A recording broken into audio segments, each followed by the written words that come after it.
Hello and welcome. I am Dr. Lara, a clinical pharmacist specializing in functional medicine, as well as a certified yoga teacher and Reiki master.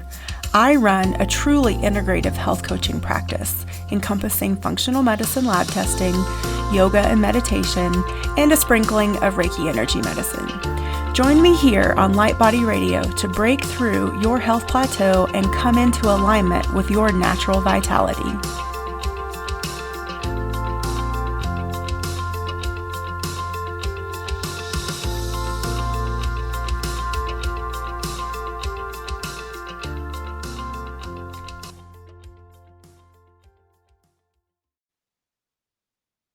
Hello and welcome to Light Body Radio. Today I have Beyer, renowned coach and health expert, and we're going to talk about muscle today. She empowers women to build muscle, cultivate healthy habits, and achieve lasting well-being, sculpting bodies and shaping lives. From overcoming personal challenges to bodybuilding triumph and celebrity training, Angela's journey fuels her passion for guiding others towards physical and mental empowerment. Title holder, author, and media mentioned in All-Star Magazine, Germany, and Flex Magazine, podcast guest, and on award-winning, also on other award-winning podcasts. Angela's proven methods and inspiring success stories make her a sought-after expert in the transformation arena. Welcome. I'm so happy to have you. Thank you for having me. I'm excited. Yeah, I think this is a subject that more and more women need to hear more consistently. So we finally to deprogram all those old stories that we've been told for so many decades. But before we jump into how important muscle is, tell me just a little bit about your story and how you evolved to where you are today. Thank you. Yes. So my story actually started very painful. I was always very athletic, always into sports. And what happens during college, you're not as active and you focus on studying and you gain weight. And happened to me too, fell for the trap. And what I did, I just did every diet I found. And I thought there is a quick fix. Wasn't really educated in nutrition or training. And I made, I think, all the mistakes you can make. Messing up your metabolism, messing up your hormones. I mean, ending up in the hospital with major health issues, all because I didn't know what I was doing. And I was, how can I say it? Like, you always want to present the perfect picture. You always want to look good, you want to be successful, and I was not paying attention to my body. I was disconnected, and I ended up with, major health problems. What I did, I decided not to get a coach. I decided to go back to school and learn everything about nutrition and got my nutrition degree in order to fix my problem and understand what is going on, like how does digestion work, how does the metabolism work, hormones, and all that good stuff. So I got into this, and then from being like a extreme cardio person, and the Stairmaster was my best friend, and spin class, and running outside, and I changed to actually focusing on bodybuilding and understanding the importance of quality muscle in order to fix my other problems with my metabolism and so on. And it's a full circle. There is so much what goes hand in hand and what has to work together. It's a lifestyle. It's not just like a piece of paper with a diet or a quick fix or a special crazy workout plan.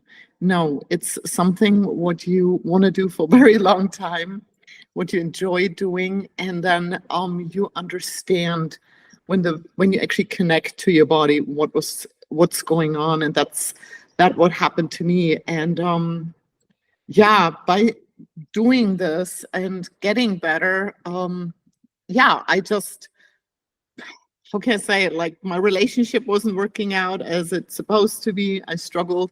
And so I decided I take a break, go to the United States and learn English. And I fell in love with the country, wanted to stay. And out of necessity, it's kind of funny because I was a banker and I was in finance and I love numbers. Numbers are the numbers and they don't lie, right?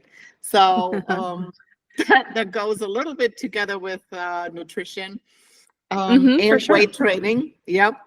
So that's a good foundation. But with a finance degree and being a banker, there was no way I was able to stay in the United States. There was no work visa for me. So my immigration lawyer asked me if I would have any other skills. And I'm like, well, what do you mean? Like, yeah, if I have extraordinary skills, I would be able to stay.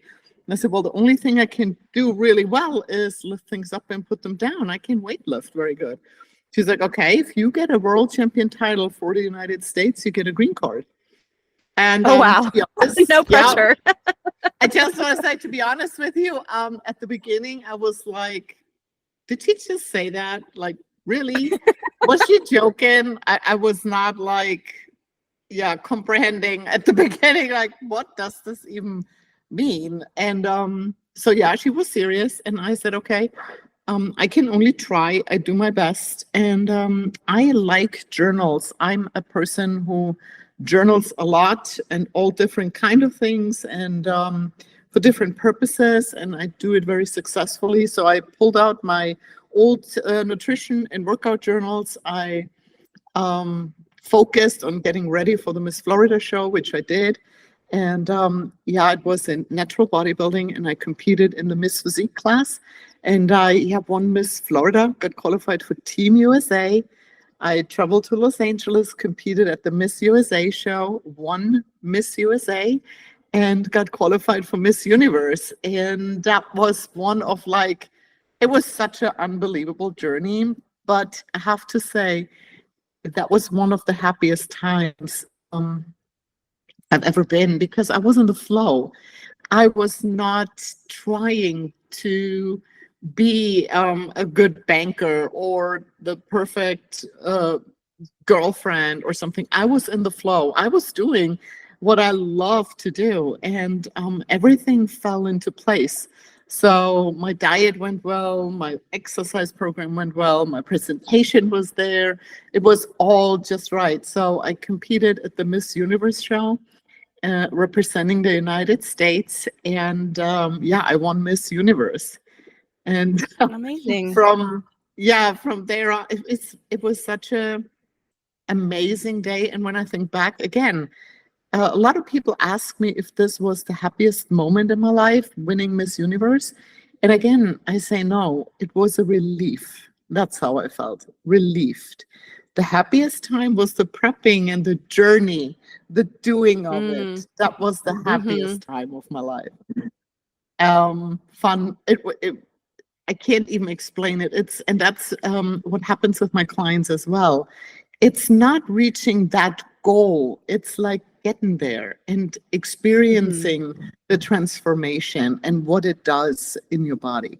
And yeah, so after being Miss Universe, I switched careers. I finally decided to live my authentic life. And I became a personal trainer first, then a health coach. And yeah, I specialize in helping women to get the ideal body composition and helping them to lose body fat. I'm not about weight loss, so to speak. There's a difference. And I want them to live their best life, a high quality life, feeling strong, having a strong mindset that goes hand in hand as well.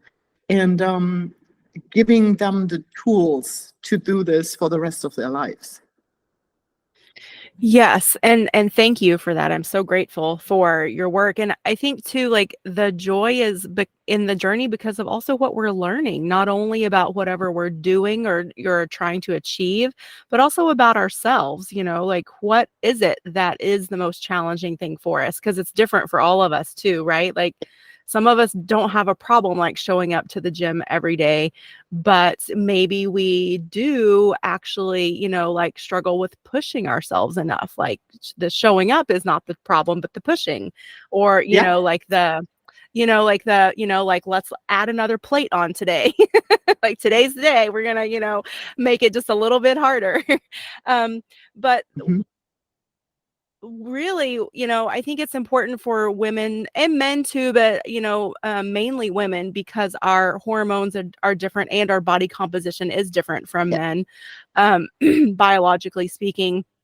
So, everyone starts to lose muscle mass at the age of 40 progressively, Mhm. every year after that. So it's so much even more important for us to, if you haven't started weightlifting by the age of 40, and 40 is not too late. Like, please, let's start. I don't care if you're 45. I don't care if you're 50 or 60. If you're in no time is too late to start lifting weights, Well because spoken. Mhm. like it's that muscle mass. And so I want to hear from you, from your perspective, why the muscle mass is so important for our metabolism. We'll start there, and then maybe we'll talk about the aging process as the next step from that. Mhm. Okay, my pleasure. So yeah, the muscle is the organ of longevity. And what do I mean by this? The muscle tissue is like the healthier your muscle is, the the more efficient your metabolism is going to be. So what happens in the body is the more muscle we lose, the more active cells we lose, the less or the lower is the basal metabolic rate, meaning you don't burn a lot of calories just by trying to exist. The other thing is the muscle, if it's not being used, the cells, um, the structure of the cell is not there anymore. It's not a healthy structure. We get all the time blood work done, and that's a snapshot of your blood, and it can be the perfect results. It doesn't mean, though, that you're healthy, that your structure of the cell is healthy. So, what do I Mm-hmm. mean by this in regard to the metabolism? Let's say, and I deal with a lot of women with insulin resistancy, and this is the step one, what happens. So they have a regular, like normal, healthy, like blood result, so to speak. That's what it shows. But they still feel tired. They can't like in the afternoons they're having a hard time, their sleep is off, they have all kinds of pains and aches, and they feel bloated, they're not really digesting well, and they say whatever they look at food, whenever they look at food, they gain fat. And that's when they actually come to me, and that is in the 40s and 50s, mainly. Mm-hmm. So the structure, so they never lifted, they're not being active, they're not doing resistance training at all. So what happened is the muscle structure just is not there anymore. They eat, what is food? Carbs and fats are energy. So they're putting energy in their body. It gets digested.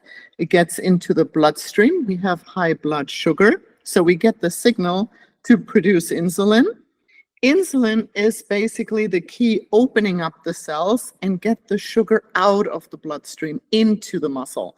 Well, if the Mm-hmm. structure is not there and if it's broken and or not enough, the insulin just hits the cell and can't open it. So here we are, the blood sugar stays high.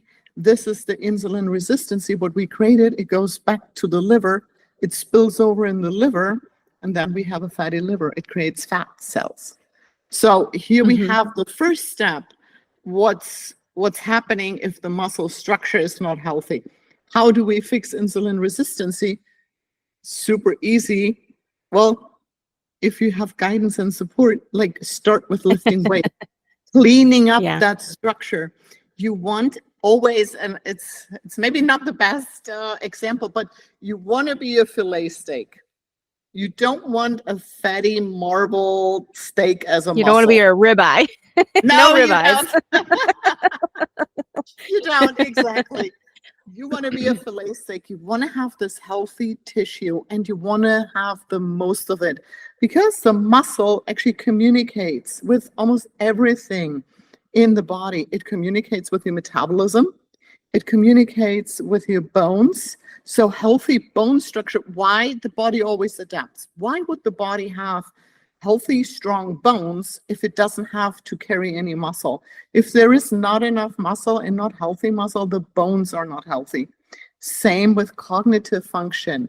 The muscle, the strong muscle communicates with the brain function as well. Mindset, you have a stronger mindset as well. Also, because the endocrine system, your hormones are changing. When you have healthy muscle structure, the hormones are way more balanced. And that gives you a stronger, okay, it gives you self-esteem. Very easy. Yeah. Because there is a different hormone balance if it comes to testosterone, estrogen, and progesterone. Just because you're working out makes a huge difference. Yes. So, gosh, there's so much to unpack there that you said. Okay, so first, the first thing that pops to mind that I want to go back to is that if you've ever wondered why older people fall down and break things, is because mostly one of the main problems is they don't have enough muscle mass. If you don't have enough muscle mass, it can mess with your balance. And when you do fall, you don't have anything to contract around to reinforce that balance, that structure, and then when you fall, you're brittle, you break. And Correct. falling in the geriatric ages of life can be drastically shortening of your lifespan. So it's very important.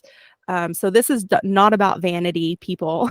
This is about, like you said at the very beginning, this is about longevity and being healthy and strong, having that higher quality of life. I heard an interesting statistic earlier this week. I think it was that although women typically have a longer lifespan than men, their quality of life is lower Yeah. than our male counterparts because of the lack of our hormone balance, which leads to decreased muscle mass. It's a trickle down effect. So it's very important. Yes. And what is this all about? I love this topic. The main thing, you're talking about lifespan and health span. And I'm more focused, to be honest with you, on health span. Why? We have those biohackers, and I love all this stuff and how to extend our lifespan. But what good does it do if the life quality is not there? And I'm more focused on extending our health span, meaning we have a long, healthy life and then go out. That's it. Quick and easy, Right. so to speak. But you don't. God willing. God willing, yeah. But you don't want to suffer. And there is an interesting statistic as well. The average lifespan in the US right now is 79 years. The average health span is 63 years. So you have a 20% gap of life quality, meaning you're not able to go shopping by yourself, not play with your grandkids, not doing your hobbies anymore, or even, take care by yourself. So this is huge Yeah. for me. You should be. And the muscle is the key. Absolutely right. If you don't have enough muscle and you fall, this is also, you're not dying from the fall, from the accident. It's from laying in bed afterwards. You're not recovering. That's the problem, the muscle loss afterwards. It's not the broken hip. And it's fascinating how this works. So you gotta use it so you don't lose it. Right. Yes. That old adage, use it or lose it, is true. It is, yeah. Yeah. And so then I just want to go back to the other thing that I think you said that's really important for especially women to understand is the hormonal piece of it. Mhm. We are by nature, we are cyclical beings, and that's normal and beautiful.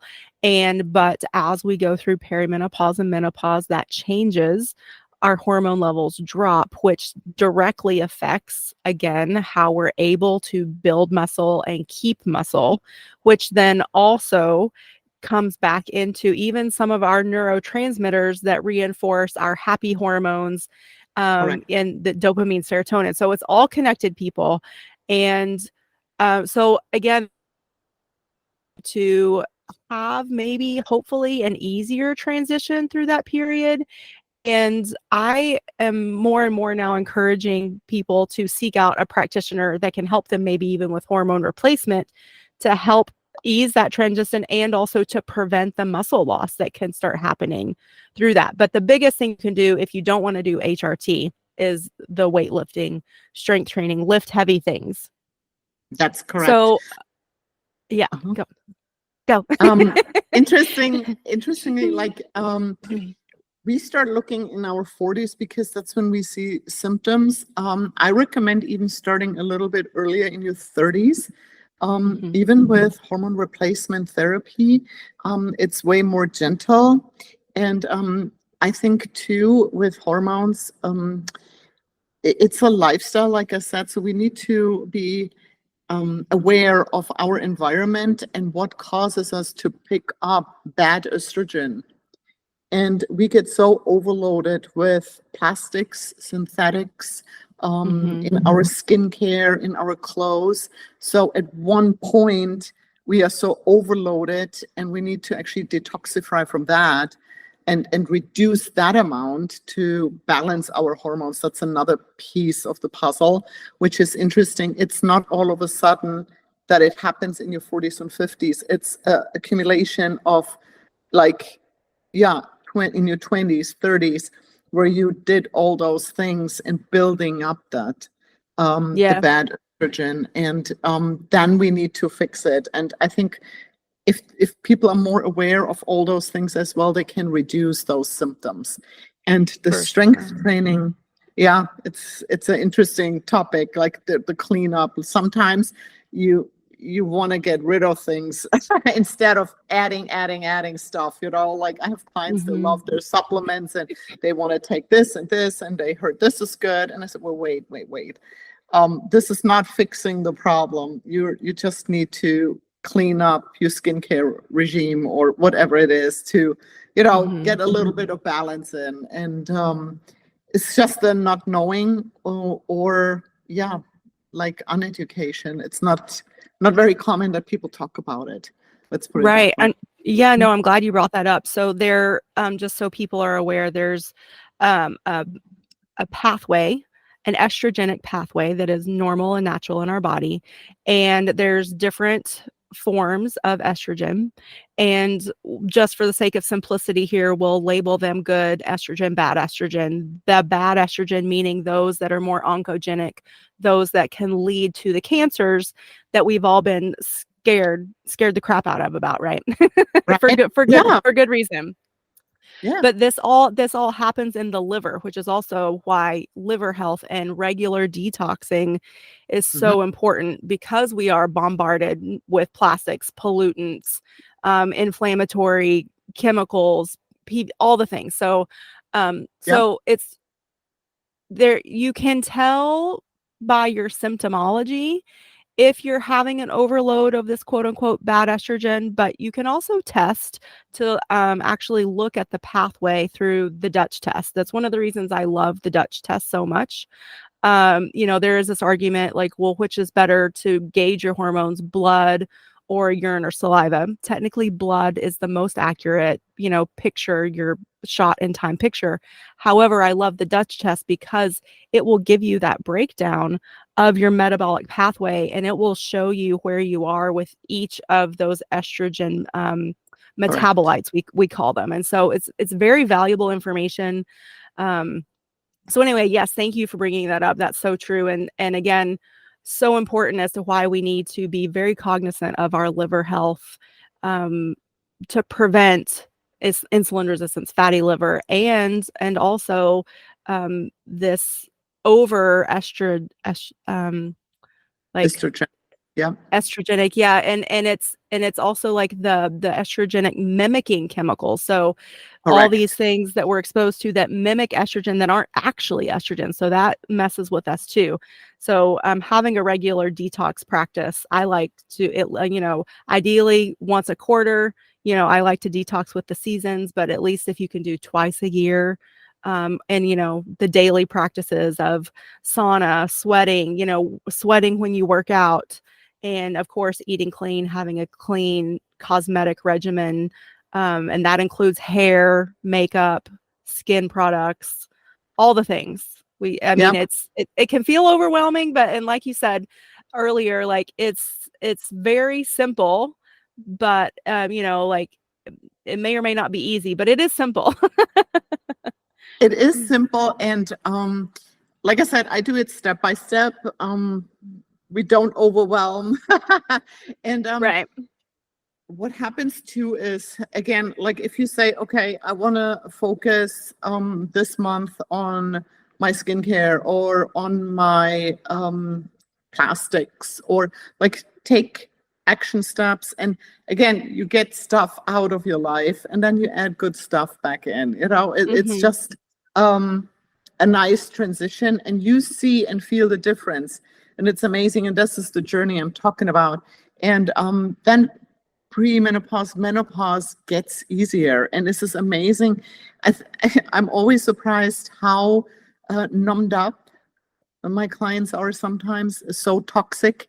And yeah, a liver detox is so important, and I take care of almost like I have like my daily almost teas and stuff like that I like to use just to keep the liver like cleaned up. But the thing is too with the nutrition, and if you have insulin resistance going on or diabetes, the liver gets hammered, and you create just a very unhealthy organ, and it backfires, and then you create visceral fat, which we don't want. We don't want any organ fat, and this is what you see when women develop like a little belly. That's the organ fat. That's the unhealthy fat you don't want, and that's like, for me, high alert. Like we need to do something. That's yeah. Right. Yeah, that means like you're on the path to, Yeah, possibly something disastrous correct. if we don't intervene. And okay, so I would like to transition because I definitely want to bring this in before we wrap up today.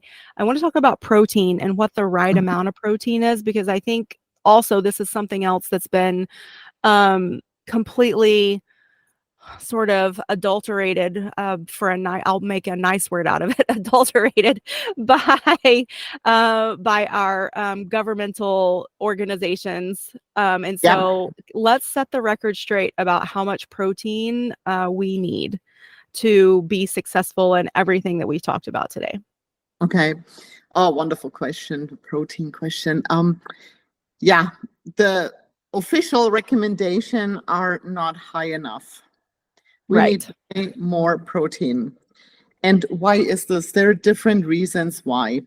In order to create muscle protein synthesis, you have to have a robust intake in one meal. If the protein intake is too little, you're not triggering muscle protein synthesis. Why is that? There are different amino acids which start the process. And for example, one of them is leucine, and you need at least 3 to 5 grams of leucine in a meal. And you only achieve that for a woman, for example, with 30 grams of protein per meal. So if you are, and I'm talking about like if the woman is, let's say, 120 pounds lean body, so that's 120 grams of protein, which is a high amount. Like women don't eat that much protein. Now, It's a challenge to get that much protein. I try it. It's like, oh my the, gosh, I have to keep it is, eating. yeah, it is. It is.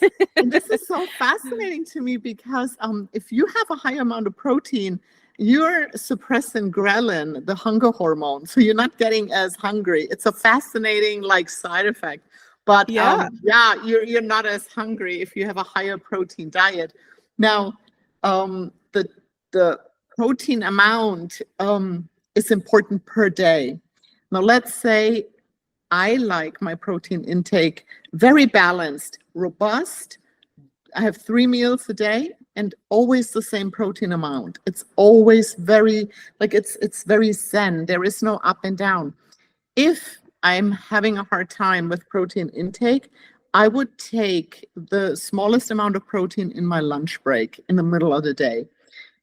In the morning, your body is primed. You want to have a high amount of protein in the morning. Now, in the evening before you go to bed, same thing. You want to have a high amount of protein because you have a long time not eating. So you want to have like a good amino acid profile starting out when you go to bed. Mhm. If you can do it balanced all day, the same amount, that would be ideal. Otherwise, I would go by that. People ask me a lot about, do I have to have protein right after a workout, this 1 hour window and yada, yada. No, you don't. You really don't. I didn't see any different results by having protein right after my workout or later in the day. The importance is that you have the right amount in the day. And Okay. how you break it up doesn't, or the timing, how the timing is, doesn't really matter. It matters though that you have a robust intake. Now, the interesting thing is per meal. You know what I'm saying? Like it should Mhm. trigger muscle protein synthesis. Now, the interesting thing is the older you get, the higher the protein intake has to be. It doesn't mean though you can eat more calories. So the macros, fat, carbs, and protein, like the ratio changes. Like Mhm. when you're younger, you can get by with smaller amounts of protein and more carbs and fats. But when you get older, you have to increase your protein intake because it's way harder to trigger muscle protein synthesis to get Mhm. actually the protein into the muscle to build and repair. Collagen cannot be counted to protein intake if it comes to muscle growth. It is protein and it has calories, yes, but it does not go to building muscle. It goes to other places in the body. So if you Right. take collagen, don't count it to the protein intake for your muscle. And Yeah. the other interesting thing, and I get this a lot, like what protein sources. You want to have protein sources which offer you a complete amino acid profile, all amino acids. Now, plant-based is right now very trendy, and I like plant-based diets. They're gentle, they have a lot of benefits. The only problem is that you don't get a lot of protein, and it's not a complete amino acid profile. So what you can do if you have a plant-based diet, you can combine different sources in one meal of different proteins to actually add amino acids to each other so you make it complete. Mhm. They're very smart about this in plant-based protein powders. They have it down, I have to say. They're really good products out there. Yeah, it's always a good backup plan. Otherwise, Yeah. the problem is that you take in a lot of carbs or fats with the protein. So you're having a way higher caloric intake, which is devastating because you're eating way too much to get the protein. So Mhm. what you can do as well, this is just another little addition where you can get by if you're plant-based. Just take branched chain amino acids with the meal. And that's the leucine, what I was talking about. So Mm. you're basically upgrading your meal with a drink of branched chain amino acids. So you can get by. Otherwise, any animal protein is a complete protein and has all the amino acids. Um, yeah, chicken, Okay. fish, meat, eggs, dairy. whey protein. I get a lot of question about whey. If some people have like lactose problems, they can actually go with a whey isolate and the lactose is removed. So there are different protein powders, so to speak, and the whey isolate is without lactose, so you can drink that even though you're lactose intolerant. So that would be an option as well. Protein powders, yes and no. This is always, if you can go to Whole Foods, always go to Whole Foods first. If you have a busy lifestyle, if it gets too much in the morning, I mean, life gets lively, I understand.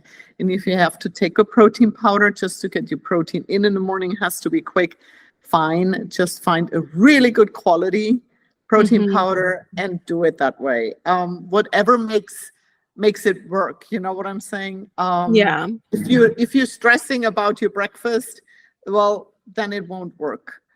So I get those questions a lot. That's why I'm mentioning it. Yeah, no, these are all fabulous things. And so I just want to reinforce it's about 1 gram per pound of lean body weight, correct? Correct. Okay. Correct. Mm-hmm. So Yeah. that for all of you out there, that's your guideline, that's your sort of goalpost to measure everything by. And then, I will say too, like I'm one of those people that I combine both the meat and the protein powder, just like you said, life gets busy. And I personally have a casein allergy. So whey in any formulation is a no-no for me. So I'm one of those people that even though like I eat meat, I'm always looking for that plant-based protein powder. Yeah. And they're fabulous. Yeah. I mean, really good products out there. I mean, I like plant-based protein powders. They get creamy, they're tasty. Yes, absolutely. Go for it. Yeah. And super high quality because they do like pea protein, brown rice protein, hemp protein. They mix them. So you get the higher amino acid profile and you're covered. Absolute perfect solution. Yes. And if you're using, I will say, if you find a product that's using like the hemp and the chia seed protein, those proteins, then you're also getting a good source of omegas, which is, a great Highly source of anti-inflammatory fat. But anyway, I did want to ask you specifically about, because you talked about, 3 meals, evenly spacing, and you did mention that maybe not, it doesn't matter so much if you have the protein right after a workout. What if you work out fasted? Because I'm a type of person that I can't like eat and then work out. That is a big recipe for disaster for me, GI wise. So so I work out fasted, and then where's would the protein go? I mean, obviously you're going to eat eventually after you work out, but exactly. So no, if you work out first thing in the morning, and see, I like that concept a lot because you started fasting, so you're actually tapping into your fat resources to get going. And then you replenish afterwards with the protein meal, and it works really well. And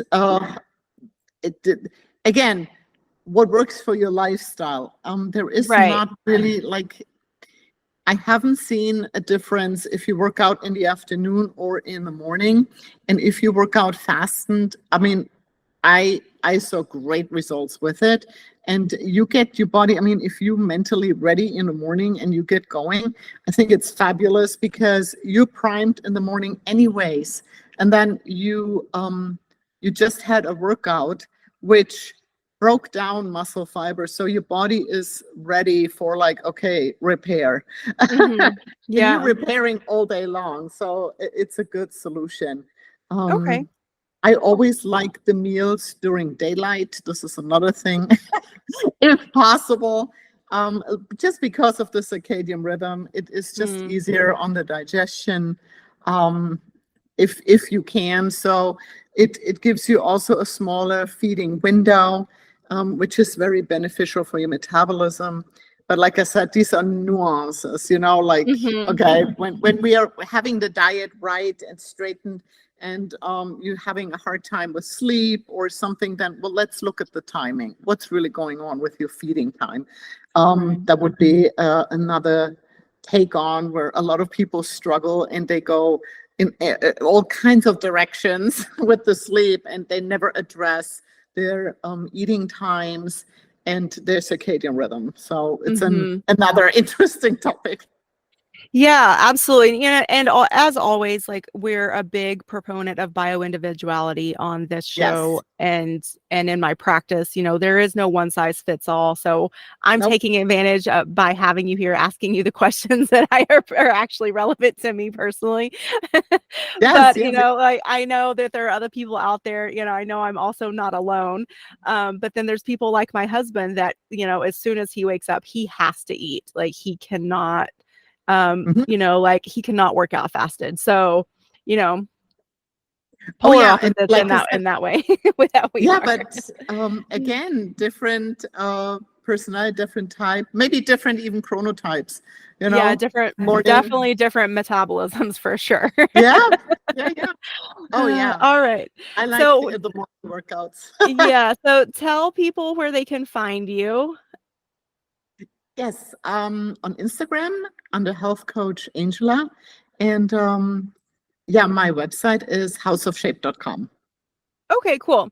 And then what is the normal way that people can get in touch with you to work with you? Yeah, I do one-on-one training. It's online, like a coaching program. And then I have courses where I focus on fat loss and Okay. straightening out the metabolism. Yeah. Okay, cool. Well, thank you so much. Is there anything else that you want to bring forward before we wrap up? Yeah, if you like, I have a freebie for your listeners. It's natural alternatives for Ozempic. If anybody has an interest, what they can use instead of Ozempic, because that's a big topic. Oh, it is I a big topic. I'm going to be Yes. doing an episode on that. Oh, here you go. Well, I can give you a free PDF where people can download and see healthy alternatives, natural Yeah. alternatives, where they can get the same benefit out of it. Okay. Yeah, that'd be fabulous. Mhm. So perfect. Well, thank you so much. And we'll include that the link to your PDF in the show notes. So the show notes live over at drlaramay.com/podcasts. And so you can find Angela's episode and show notes there. As always, you know, give us a review, a thumbs up, anywhere you listen, whether it's Spotify, YouTube, Podcast Addict, all the ones out there, you know, they're everywhere these days. So thank you again, Angela, so much for your time and your expertise and all the work that you do in the world. And we will catch you guys all on the next episode. Thank you.